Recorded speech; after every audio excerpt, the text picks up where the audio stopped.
Trois invités chaque soir pour décrypter les mouvements de la planète, marcher et discuter de la situation des marchés financiers. Malik Hadouk est avec nous en plateau, le directeur de la gestion diversifiée de CPR Asset Management. Bonsoir Malik. Bonsoir Grégoire. Merci d'être là, ravi de vous retrouver, ravi de retrouver Frédéric Rosier également. Bonsoir Frédéric. Bonsoir Grégoire. Co-responsable de la gestion de portefeuille chez Mirabeau, et Pierre-Olivier Beffy qui nous accompagne également ce soir. Bonsoir Pierre-Olivier. Merci beaucoup d'être là, vous êtes gérant et chef économiste chez Boussard et Gavaudan. Quelques commentaires macro pour cette rentrée, Pierre-Olivier, côté américain, côté européen, qu'est-ce qu'il y a de nouveau dans le paysage macro à l'issue de ces 2 mois d'été, juillet-août? Qu'est-ce qui peut être une confirmation peut-être de ce qu'on observait il y a quelques mois, des tendances d'activité économique et de désinflation, qui reste quand même le sujet pour les banques centrales? Oui, alors bon, disons que la bonne nouvelle, c'est qu'en effet, on a commencé à avoir des données au mois de septembre qui étaient plutôt du côté de la désinflation, en tout cas du ralentissement du marché du travail, qui est plus important pour le marché que les chiffres bruts d'inflation. Donc après la peur qu'il y a eu finalement au mois d'août, en se disant « Oh là là, on est en surchauffe, il va falloir que la Fed en fasse beaucoup plus », ça recadre le scénario aux États-Unis vers le soft landing, le Goldilocks, chacun a son mot pour trouver la situation. Donc c'est plutôt quelque chose de positif. Voilà. De quelles données vous parlez là précisément, Pierre-Olivier? Les ouvertures de postes, c'est ça? Oui, aux États-Unis? D'accord. Si on regarde aussi les quick rates, c'est très intéressant comme données. Donc le taux de départ volontaire, c'est ça, voilà, des employés, des salariés Exactement. américains? Bon, on est plutôt, si vous regardez l'ensemble des données qui ont été publiées très récemment, on est plutôt dans une configuration de l'économie américaine de 2006-2008 qui était avec une inflation autour de 4%. Bon, je pense à peu près là, on va atterrir en fin d'année. Ouais. Voilà, donc une inflation qui justifie pas forcément de continuer à resserrer la politique monétaire très agressivement. Ouais. Donc et sans risque pour l'instant de récession à court terme, parce qu'on ne peut pas passer de la surchauffe à la récession d'une semaine. Si on veut vraiment passer au scénario de récession, il va falloir quand même quelques mois. Voilà. Peut-être que ça sera le scénario du marché plus tard, mais en tout cas, ça ne l'est pas aujourd'hui. Et la grande question qu'il faut se poser, je dirais, si on étale au-delà du tactique jusqu'à la fin de l'année, c'est est-ce que dans 2024, il y a un risque sur l'économie américaine? Voilà, donc je dirais qu'il y a 2 camps qui s'opposent. Il y en a qui commencent à dire on a quand même assez attendu cette récession, le T3 va être fantastique, 3e trimestre va être fantastique, le T4, donc 4e trimestre, va commencer à ralentir, donc on peut avoir des peurs et se dire derrière ça va mal finir. Bon, ça c'est la vue pessimiste, et puis la vue plus optimiste qui dit qu'on n'a peut-être pas encore fini de repousser un peu ce cycle. Moi j'ai l'impression que le scénario est plutôt sur le deuxième cas un peu plus optimiste pour l'instant, si je mettais un poids en probabilité, simplement parce que c'est l'année de l'élection américaine, qu'il y a encore beaucoup de stimulus qui arrivent. Quand on regarde par exemple les projets de méga projets de construction d'usines aux États-Unis et l'impact que ça va avoir, jusqu'au milieu de l'année prochaine, encore beaucoup de stimulus budgétaires. Et voilà. Alors, c'est pas on prévoit plus de 6% de déficit sur PIB l'an prochain aux États-Unis. Pour dire qu'on n'est pas du tout dans une politique budgétaire de rigueur ou même normale. Non, mais là, l'économie américaine, c'est un sportif de haut niveau qui est en train de courir le 100 mètres en un temps record et on le drogue en plus. Donc évidemment, tout ça, c'est pas très sain. Mais tant qu'il continue à courir, on est très content. Il y a de la croissance nominale, c'est très bien. Voilà. Donc toujours l'idée qu'il faut, comme on nous disait, il faut tourner 7 fois sa langue dans sa bouche avant de parler. Pareil pour la récession. Ça, toujours essayer de se garder dans un coin de sa tête qu'elle pourrait mettre peut-être un peu plus de temps encore que prévu à arriver, même si on l'attend depuis, plus de 2 ans maintenant aux États-Unis. Disons que pour moi, il y a 2 paramètres. Il y en a un, que j'avais mal analysé d'ailleurs en début d'année, qui est la relance budgétaire. La relance budgétaire, on aurait pu penser qu'après le Covid, on allait revenir à des comportements budgétaires plus, je dirais, normalisés. En fait, on ne l'est pas du tout aux États-Unis. On commence à l'être un peu plus en Europe, mais c'est un peu plus graduel. Et donc, ça veut dire que tant qu'on a du stimulus budgétaire, c'est quand même une force pour l'économie.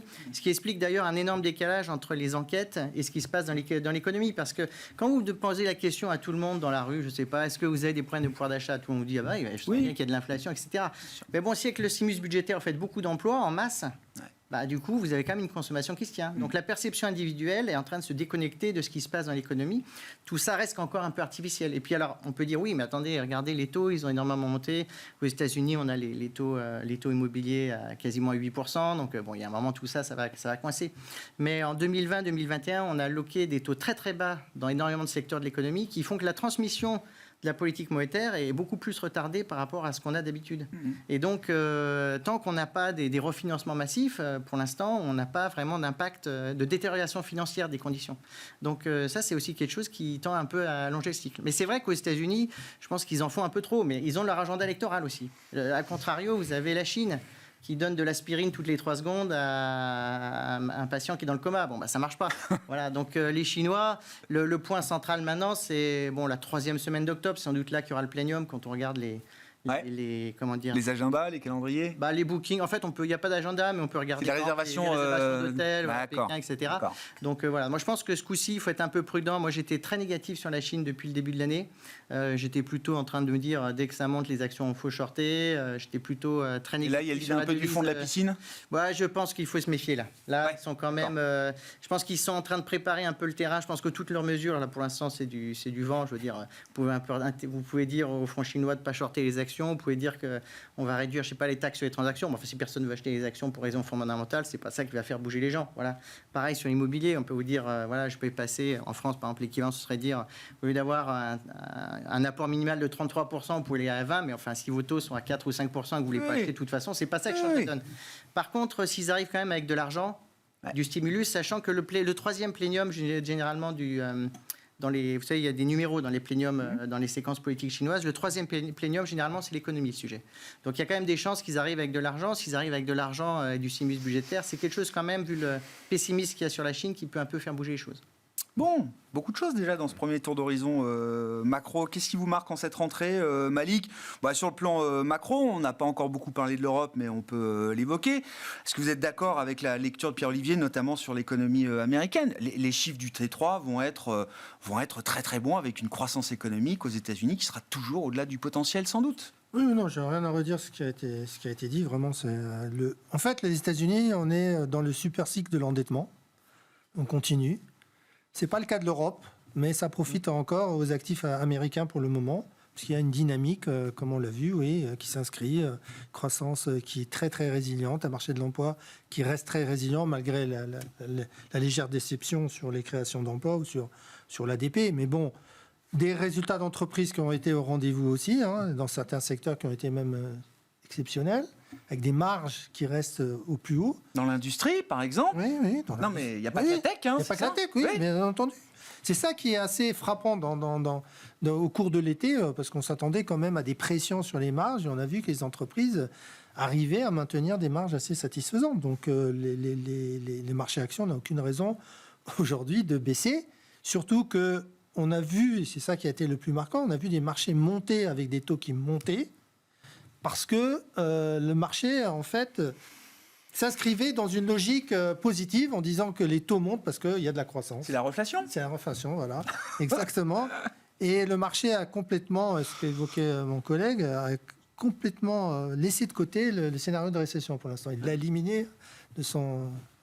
encore une fois, avec 6% de déficit sur PIB, il faut y aller pour avoir une récession quand même. Bien sûr, mais on s'attendait quand même à ce que les taux de mortgage montants, les taux remontants, des taux de financement remontants, il y aurait un moment où le consommateur serait un peu fatigué, en fait. Ouais, plus réticent.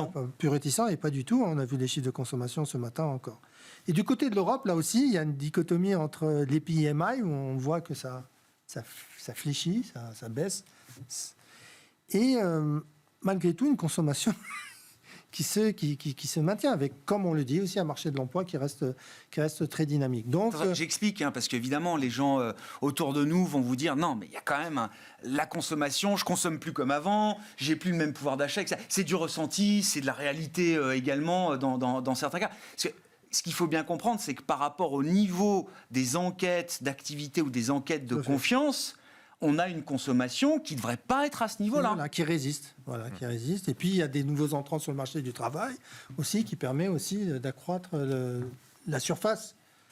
Donc même en Europe, on peut avoir une lecture vers à moitié plein. Oui, alors là où en Europe, on est un peu plus pessimiste, c'est bien sûr c'est que l'Europe est plus orientée vers l'extérieur.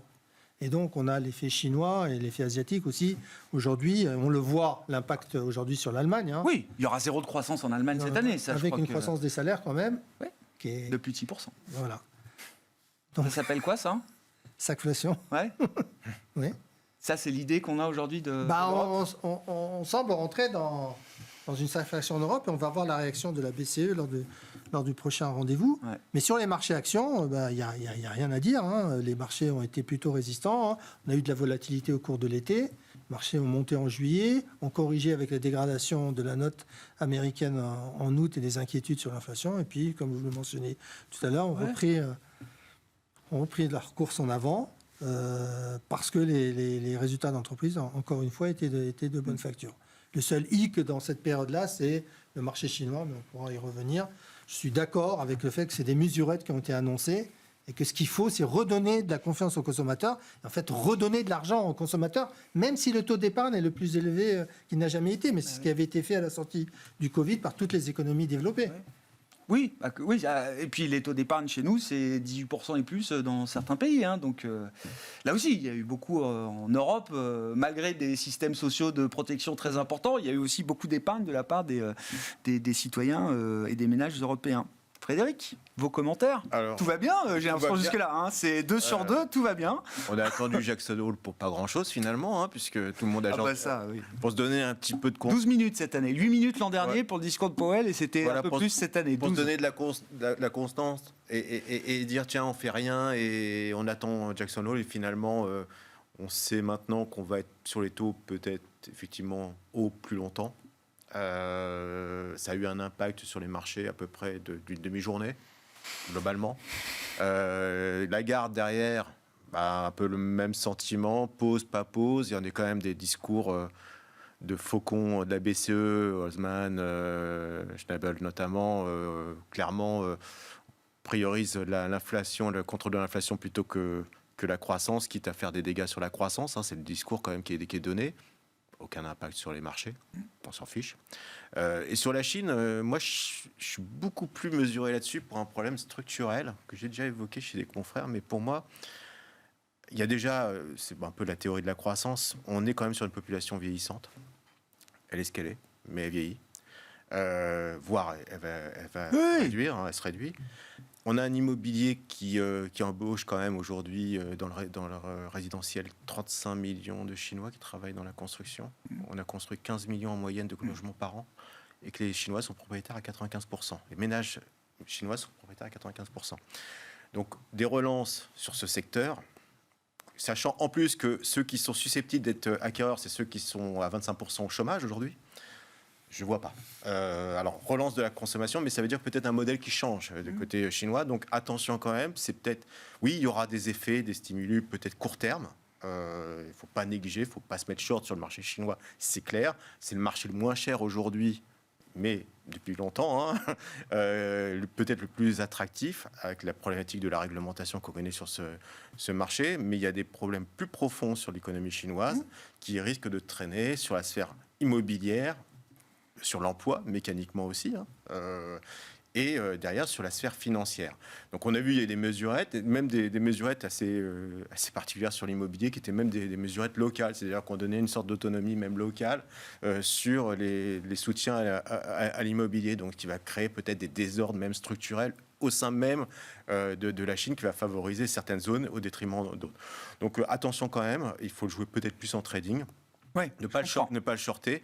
Et maintenant, sur le marché, on va finir l'année sur des croissances de PS, de bénéfices et de chiffre d'affaires, quasi flat en gros, mais avec des disparités énormes. C'est-à-dire qu'on va avoir l'énergie qui va finir à -30 sur l'année, et on va avoir... Contre-coup de l'an dernier. Voilà, contre-coup. Il faut bien l'avoir en tête aussi. Voilà. C'est pas un -30 venu de nulle part. Voilà, et les techs également qui vont être aussi sur une dynamique, et à l'inverse, on va avoir des secteurs qui vont se contracter assez fortement. Donc, on va avoir une grande disparité sur les publications, donc il va regarder un petit peu ça, et je pense aussi que c'est un peu le marché en train de jauger ça quelque part, et cette rotation sectorielle se fait en rapport justement à cet impact qu'on va avoir sur la croissance bénéficiaire sur certains secteurs. Et c'est pour ça aussi que la tech aujourd'hui est en forte hausse, parce qu'effectivement on a un soutien sur la croissance relativement... C'est là où on a le moins de doutes en matière de dynamique bénéficiaire pour les prochains trimestres. Après, on n'est pas en mode bulle, mais on est en train de construire la bulle de demain. Je veux dire, clairement, l'intelligence artificielle, c'est la bulle de demain.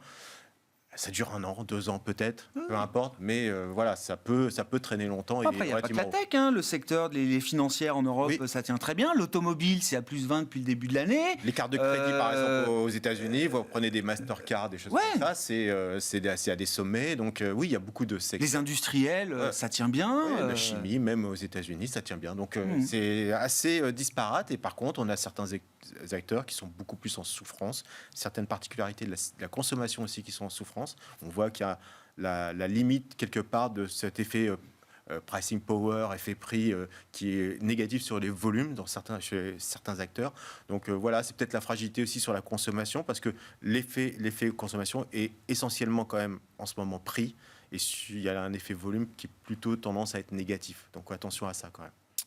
Pierre-Olivier, si on revient dans un schéma un peu Goldilocks là, pour la partie américaine, qu'en est-il quand même de l'Europe? Parce que c'est vrai qu'on n'a pas du tout le même régime de croissance en Europe. Bon, il n'y a pas de récession auto-entretenue aujourd'hui en Europe, mais il n'y a pas de croissance spectaculaire non plus. Hein. Ça reste quand même très, très médiocre, avec même des enquêtes au cours de l'été qui ont montré peut-être un affaiblissement un peu plus prononcé que ce qu'on pouvait craindre. Et des niveaux d'inflation, en tout cas quand je regarde les taux annuels d'inflation, qui est la mesure un peu consensuelle, qui reste à plus de 5% pour l'inflation cœur, pour l'inflation globale, et ça fait déjà une paire de mois que ça bouge plus.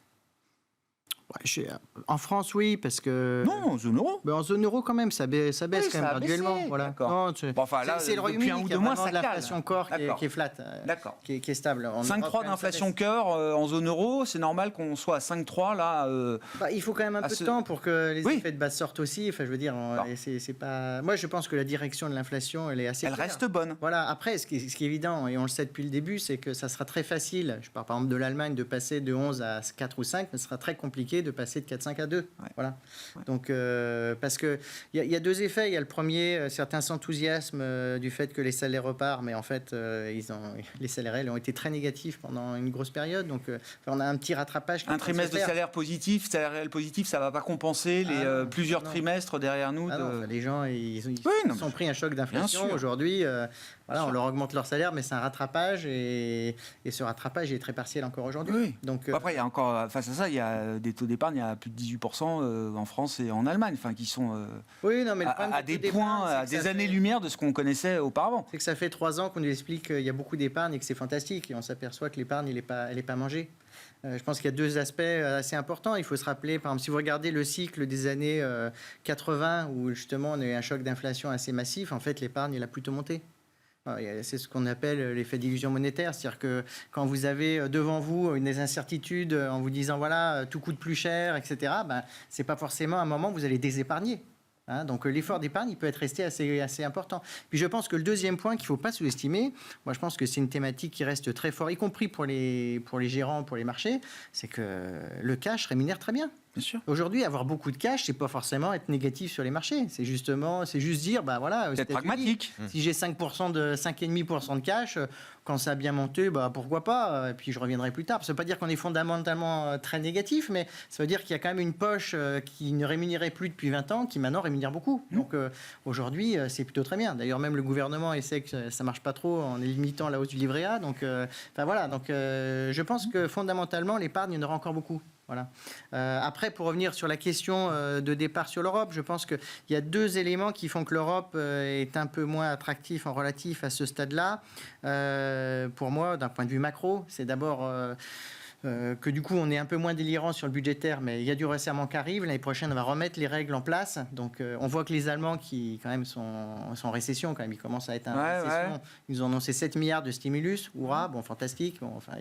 On n'a pas de changement de credo là-dessus. Et puis sur la politique monétaire, même si les effets, comme aux États-Unis, on a des effets qui sont beaucoup retardés de l'impact sur l'économie, malgré tout, ils vont plus vite qu'aux États-Unis parce que l'économie est plus bancarisée, la hausse des taux arrive un peu plus vite et plus frontalement sur les agents économiques. Voilà.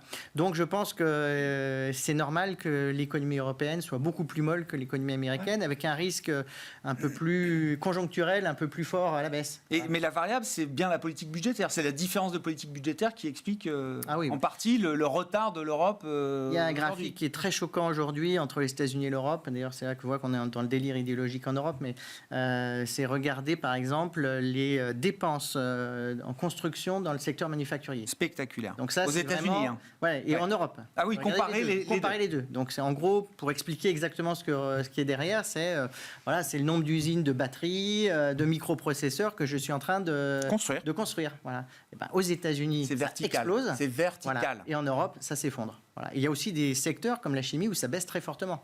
Donc là aussi, le deuxième impact qui est un peu plus délicat pour l'Europe, c'est de négocier une transition énergétique à marche forcée dans un contexte après la guerre en Ukraine où il y a eu beaucoup d'incertitudes sur les coûts énergétiques. Donc il y a quand même tout un pan de l'industrie, notamment tout le modèle allemand, qui est un peu à réfléchir. Voilà, les Allemands se posent beaucoup de questions aujourd'hui à voir que... Je ne sais pas si vous avez vu, par exemple, les débats qu'il y a eu notamment à l'Assemblée la semaine dernière, mais sur le fait que les Chinois sont en train de gagner des parts de marché dans les secteurs haute valeur ajoutée, dans la chimie, là où les Allemands étaient très forts. Bien sûr. Mais les Chinois, ils produisent avec du charbon, pas cher, etc. Et ils sont en train de monter en gamme. Voilà. L'Allemagne, ils sont toujours très bons. Ils sont toujours le Made in Germany, c'est sympa, mais ça coûte de plus en plus cher à produire en Allemagne. Donc il y a vraiment comme une double thématique, je dirais, en Europe qui est difficile à appréhender.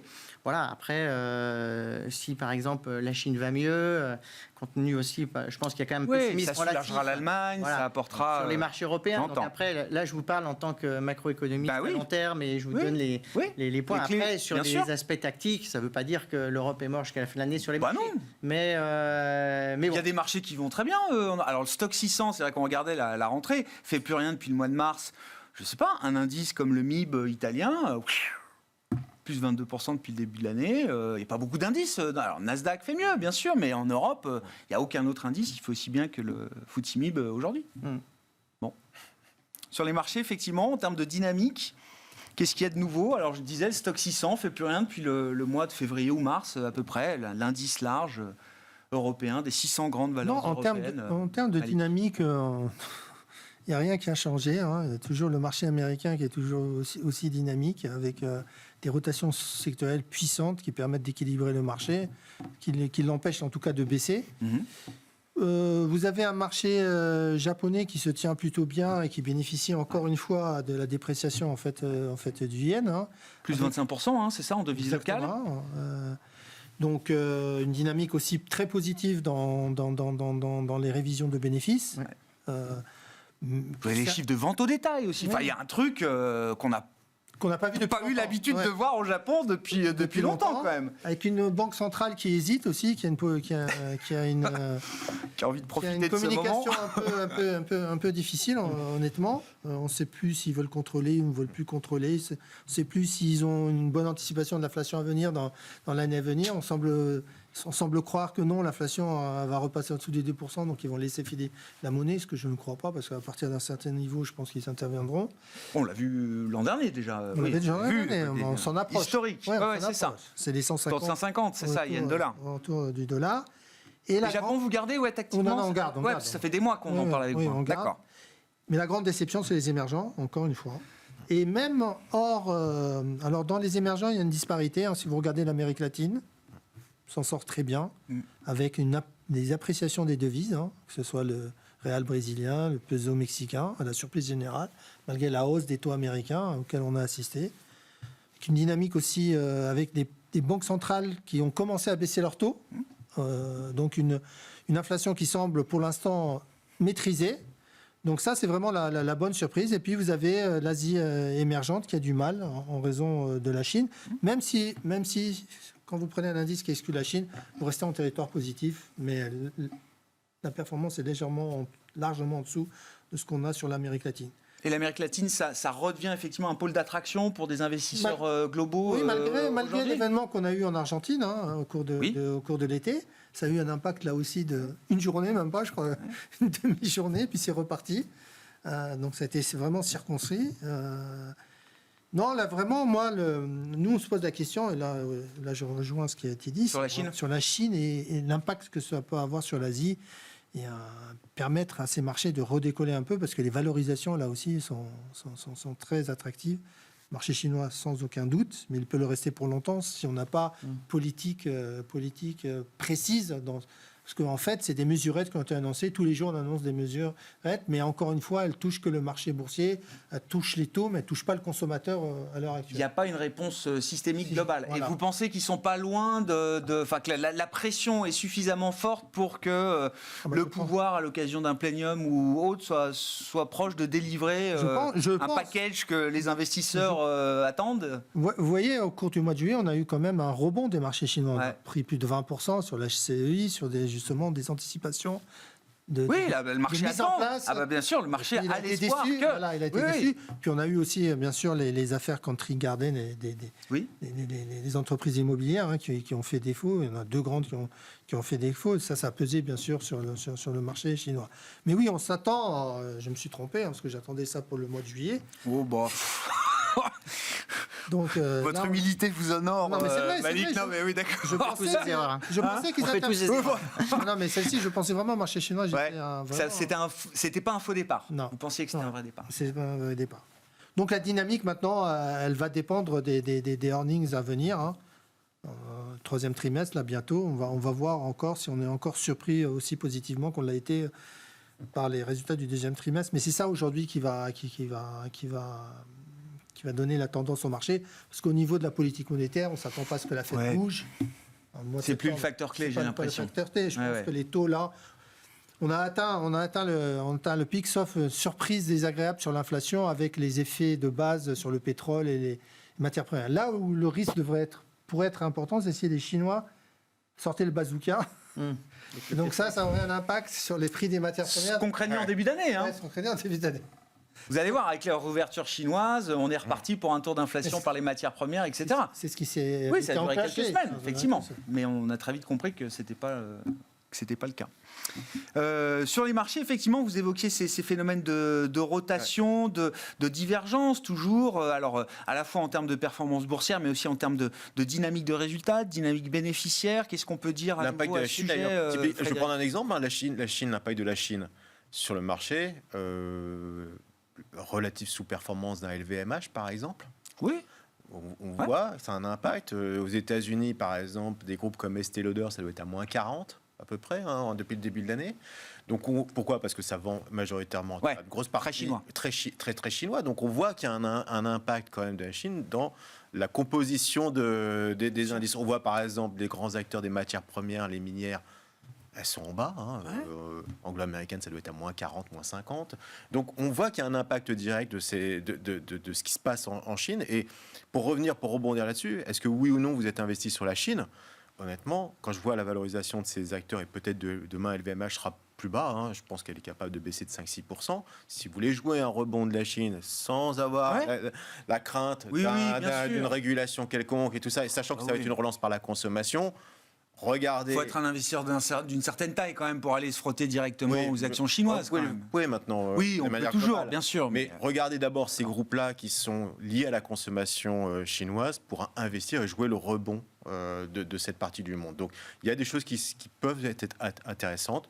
Pour l'instant, on est un peu en retrait sur la partie chinoise. Maintenant, c'est vrai qu'on ne peut pas laisser filer. La Chine, on connaît ce pays. S'ils veulent relancer la machine, ils relanceront la machine quoi qu'il arrive. Donc voilà, on est vigilant, mais pour l'instant, on est vraiment en dehors de cette zone. Et sur l'émergent, oui, il y a des disparités. L'Inde, on voit des choses très très différentes en termes d'évolution, selon aussi si le pays est producteur de matières premières ou il est consommateur. Donc voilà, l'émergent reste un peu impliqué dedans, mais distance vis-à-vis de la Chine. Sur la tech, l'événement de la rentrée, ça a été quand même la publication des résultats de Nvidia pour le deuxième trimestre, avec des promesses qui ont été largement tenues. Encore une fois, ça me rappelle quelques années en arrière, quand Apple publiait ses résultats, et que c'était un événement macro, presque global macro, quoi. C'est-à-dire que là, Nvidia, on a l'impression que ça devient aussi, c'est pas juste Nvidia, c'est est-ce que le thème est validé, est-ce que qui achète, à quel rythme, à quelle vitesse, et visiblement il y a un FOMO de manquer de GPU aujourd'hui dans le monde, quoi. À $40,000 le GPU, c'est. Bah oui, mais bon, ça s'arrache, ça se vend comme des petits pains, parce que les clients c'est des gros là, c'est pas le gamer du coin, c'est pas pour la carte graphique, c'est pas pour la carte graphique du gamer. En carte graphique, il faut en aligner quand même quelques-unes pour pouvoir faire de l'intelligence artificielle, donc ça coûte un bras. Et sachant en plus que c'est un problème stratégique et on a vu certains pays commencer notamment dans les pays du Golfe, à stocker des cartes graphiques. Donc, il y a des effets de stockage qui sont relativement importants. Honnêtement, je pensais, après les résultats de NVIDIA, que ça allait avoir un effet beaucoup plus important d'entraînement. Pour l'ensemble du marché ? Pour l'ensemble du marché. Et finalement, ça ne s'est pas tellement opéré. Ça a été plutôt relatif. Ce qui est très intéressant sur NVIDIA, alors, c'est un quasi-monopole aujourd'hui sur l'intelligence artificielle. Les cartes graphiques, c'est un monopole. Leurs cartes aujourd'hui, en termes de performance, d'efficacité énergétique, il n'y a pas d'équivalent. C'est pour ça qu'il y a un tel emballement. Et on a besoin de ces cartes graphiques aujourd'hui pour faire de l'intelligence artificielle. Je serais beaucoup plus prudent, moi, dans les 6 mois ou 1 an qui arrivent, parce que vous savez, quand un gâteau grossit comme ça, et que ça génère autant de chiffre d'affaires, la concurrence se met en marche. Et la concurrence, aujourd'hui, technologiquement, ne négligez pas ça parce que... Elle n'est pas si loin que de NVIDIA que ce qu'on imagine. Regardez ce qui s'est passé avec Baidu sur l'équivalent de ChatGPT également. Ouais. Voilà. Aujourd'hui... J'ai l'impression que les barrières d'entrée, c'est plus proche d'un ASML que d'un Baidu dans l'e-commerce. Non, pas forcément. Non. Par exemple, il y a des acteurs dans la... AMD aujourd'hui est capable de produire des cartes graphiques qui, en termes de puissance mémoire, est à peu près 40% au-dessus de ce que produit aujourd'hui NVIDIA, et en termes de composition par des transistors, à quasiment 2 fois plus de transistors sur ces cartes graphiques. Donc, et en bande passante, ils sont au-dessus. Donc, pour l'instant, ça va être en test, mais vous avez Intel également qui est en train de développer. Donc, ce que je veux dire là-dessus, c'est qu'on est en train de projeter une croissance, grosso modo, de 60% à l'infini. Ça se passe jamais comme ça. Non. Dans l'histoire, ça s'est jamais passé comme ça. Pour revenir, .com et tout ça, on a toujours projeté une croissance à l'infini, mais à partir du moment où l'investissement est rémunéré quelque part par ce chiffre d'affaires à venir, il y a la concurrence qui s'organise. Et donc, il faudra faire attention à un moment donné, parce que ça va être très lent à se mettre en place. Quand les premiers vont arriver pour concurrencer technologiquement, et c'est le cas, mais c'est pas encore opérationnel, on risque d'avoir une normalisation. Une redistribution des cartes, quoi. Si vous voulez, c'est un discours qu'on a déjà eu ici, c'est un peu l'effet Tesla. C'est-à-dire que quand Tesla était seul sur le secteur automobile, on projetait à l'infini, effectivement, sur le chiffre d'affaires. Oui. Maintenant qu'il y a 30 et même des opérateurs vietnamiens qui pèsent plus lourd que Volkswagen et autres. Ouais. Ça va vite, ça a déjà perdu 50%. Hein. Mais bon, c'est des effets comme ça.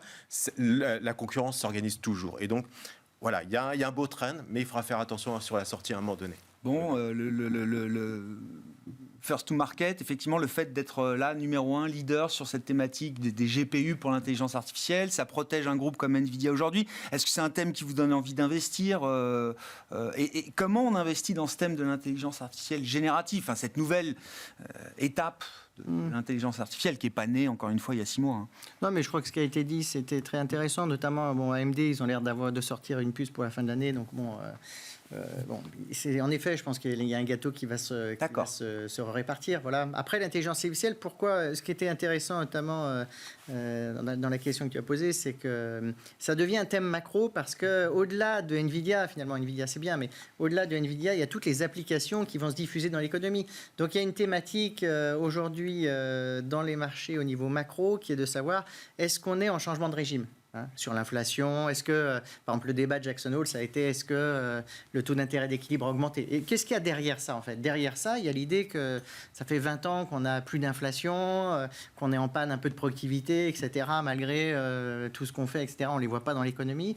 Et là, on a peut-être des raisons démographiques et peut-être aussi via l'innovation, la productivité, qu'on ait un changement de régime structurel. Voilà. Et donc, c'est pour ça aussi que je pense que ces types de...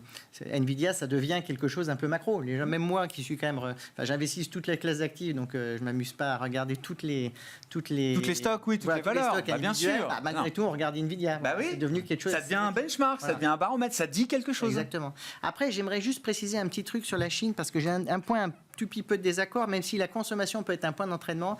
Moi, je pense qu'ils ne vont pas stimuler la consommation. Moi, je serais chinois aujourd'hui, jamais je stimule la consommation, pour 2 raisons. La première, c'est que la consommation ne se tient pas si mal en Chine. Oui, si on a 5% de croissance, peut-être 4,5%, on va peut-être chipoter sur les chiffres. Enfin, 4,5%, c'est pas grave. Oui. On n'est pas à zéro, on n'est pas... Vu le poids du marché immobilier, de la manière dont ça doit plomber l'activité, effectivement, sortir avec... Ça veut dire qu'il y a quand même une consommation domestique qui tient et qui compense la faiblesse d'autres secteurs. Voilà. Moi, je serais chinois, je ferais 2 choses. La première, c'est éventuellement, j'annonce un plan de logements sociaux, par exemple. Bon, je dis ça comme ça, parce que l'idée, c'est de résorber les capacités excédentaires, éventuellement relancer un peu le marché immobilier pour amortir la descente, qui est trop brutale et qui fait qu'il y a une crise de confiance. Et puis la deuxième chose, c'est aussi recréer de l'emploi avec de l'infrastructure. Voilà, ils ont été très bons là-dessus, ils ont le savoir-faire pour très bien faire de l'infrastructure. Voilà. Donc moi, c'est les deux aspects où je pense qu'il faudrait faire. Voilà. Après, évidemment, si on fait donc les recettes traditionnelles, quoi. Voilà, on va faire de l'emploi, et si on fait de l'emploi, on fera de la consommation. Donc je dis pas que c'est pas la consommation in fine, mais je pense pas qu'il faut aller directement sur la consommation. Et puis dernier point peut-être sur l'Amérique latine, si je peux très rapidement. Bien sûr. Parce que c'est un thème qui a été très joué depuis le début de l'année. Le carré était fantastique. Mais on commence à voir quand même un peu d'épuisement, notamment au Brésil. On voit que la monnaie est quand même en train de...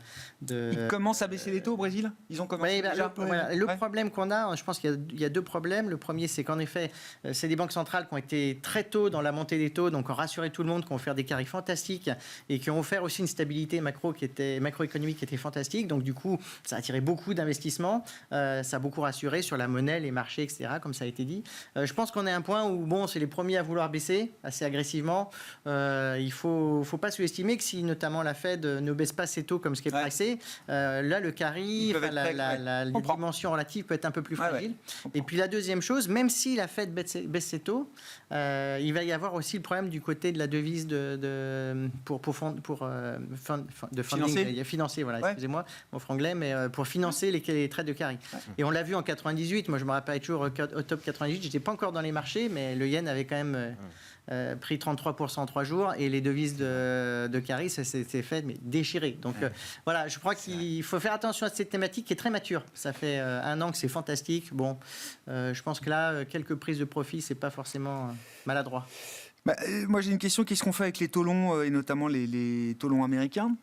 Alors ça devenait l'idée un peu consensuelle. Moi, quand on a quitté l'émission, c'était mi-juillet, je sais plus, on était 3,80, 3,90. De plus en plus venaient me dire, soit j'ai déjà repris de la duration, parfois depuis plusieurs mois, soit je suis en train de réfléchir activement à mettre en place effectivement des stratégies où je vais être plus acheteur sur des taux longs américains.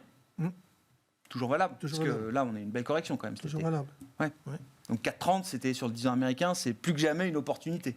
Nous, on considère que c'est une opportunité. On en avait discuté. En fait, là, je pense que l'erreur a été commise, c'est que quand il y a eu l'épisode SVB aux États-Unis, en fait, on est revenu toucher ce point-là. On a corrigé. Et là, on pensait que les taux ne remonteraient pas après. Exactement. Et en fait, SVB, ça a été un non-événement. Enfin, une parenthèse. Une parenthèse, exactement, c'est le bon terme. Une parenthèse, et puis les taux ont repris leur marche en avant. Mais là, aujourd'hui, avec les dernières statistiques, je pense qu'on a touché le plus haut à 4,33, et que oui, c'est vraiment un investissement. En tout cas, nous, on augmente notre duration sur nos portefeuilles, et principalement sur les marchés américains. Il faut faire attention peut-être à la duration longue, même si moi, je pense qu'il n'y a pas une relation directe entre le montant des émissions et l'évolution des taux longs. Mais bon, il y a quand même des émissions importantes aux États-Unis pour financer les programmes. Les programmes, les déficits. Et donc ça pourrait peser, mais je ne pense pas que ça pèsera vraiment très fortement sur les taux longs. Et la question qu'il faut se poser, est-ce qu'il faut jouer un aplatissement de la courbe aujourd'hui, continuer à le jouer, ou jouer un début de pontification ? Un début de pontification. Ça, c'est la question intéressante qu'il faut se poser sur le marché américain, parce que ça peut avoir des conséquences sur les choix sectoriels à l'intérieur du marché américain. Sur les taux, Pierre-Olivier, c'est... je 4,30, oui. Que 4,30 maintenant, ça devient vraiment un bon point. Et jusqu'où ils peuvent baisser ? Jusqu'où on peut les voir baisser, ces taux longs américains? Moi, je pense qu'ils baisseront pas beaucoup à court terme. Voilà, moi je suis un peu plus. Je pense qu'en fait, si vous voulez, c'est assez simple. Si vous pensez que l'économie américaine sera très bonne l'année prochaine, je pense que être entre 4 et 4,5, c'est très très bien pour les taux longs américains, parce qu'il y a quand même beaucoup de baisse de taux déjà dans la courbe. Il y a plus de 110 BP de baisse des taux l'année prochaine. Ça veut dire qu'à partir de juin, ils coupent à tous les meetings. Bon, pour faire ça, il faut quand même qu'il y ait quelques mauvaises nouvelles. Il se passe un truc, quoi. Voilà. Et si par contre, il y a vraiment des mauvaises nouvelles, bon, bah là, oui, ça va baisser. Donc là, il faut aller vers 3,6, voilà.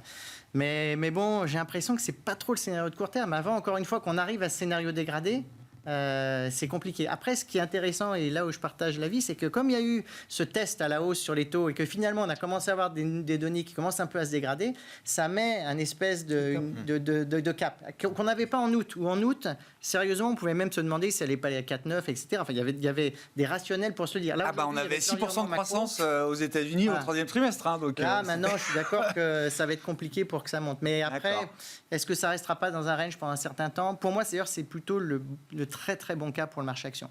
C'est-à-dire que si on reste entre 4 et 4,3, on sera très content. On peut remonter un peu. Si le marché action a la conviction que de toute façon, ce n'est pas une tendance, mais juste un range, on pourra, à mon avis, le marché américain dans les actions. sera très très content là-dedans. Ah ouais. Frédéric Pareil. En juillet, la dernière émission, j'avais dit qu'à 4,30, on était acheteur du 10 ans. On a acheté à 4,30. Donc, c'est parfait pour nous. On va attendre, bien sûr.